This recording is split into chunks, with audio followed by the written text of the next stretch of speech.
Hello everyone and welcome to the program, Midday Discourse on Global Television. I am Samuel Odi. Many thanks for joining on today's edition of the program.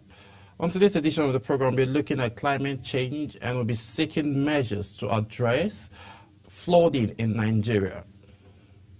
Over a couple of years now, we've had a series of issues around flooding, which has been a major concern to Nigerian citizens, and we've seen reports, just the most recent that happened in Niger State, and Moka has had recorded lots of deaths and rendered a whole lot of Nigerians homeless, and also businesses were also affected.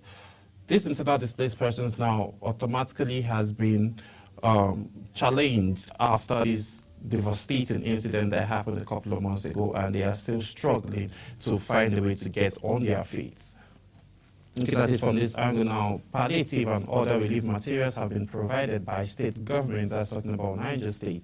But still, how consistent will this be? How would Nigerians be able to, look back and say, okay, we don't have flooding issues anymore? We'll be looking at all of these concerns. We'll be having conversations on how this incidents will be tackled. We'll be looking at the causes contributing to this devastating challenges that we have always witnessed in Nigeria year in and year out. Just last year in Borno State, hundreds of lives and properties were damaged due to flooding.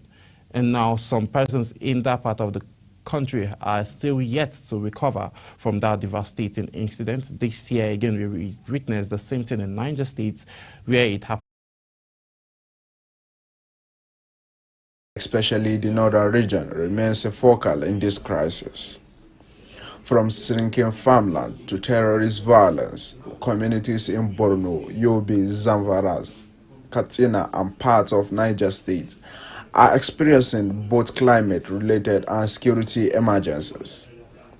Speaking at the event, the Director General of the Institute for Peace and Conflict Resolution, Dr. Joseph Ochogu, stated that climate change is worsening conflict and displacement in the Sahel, especially in Nigeria. He therefore called for urgent, inclusive, and preventive response through peace building, climate resilience, and youth empowerment.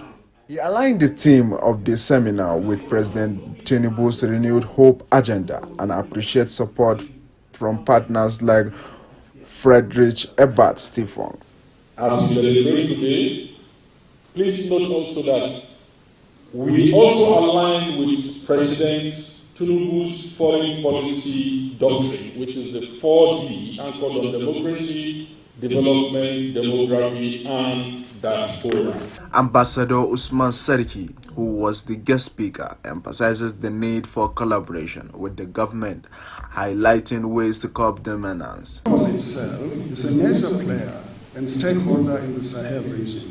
However, the sudden rupture and dramatic exit of these countries from the body will make it difficult, will make it doubtful if ECOWAS can have any significance in determining or shaping the course of events and developments in the central Sahel region. Speaking to journalists, the guest speaker stressed the need to find a lasting solutions to the climate change, armed conflict, and internal displacement in the Sahel region. My recommendation is for the Nigerian government to dedicate a special space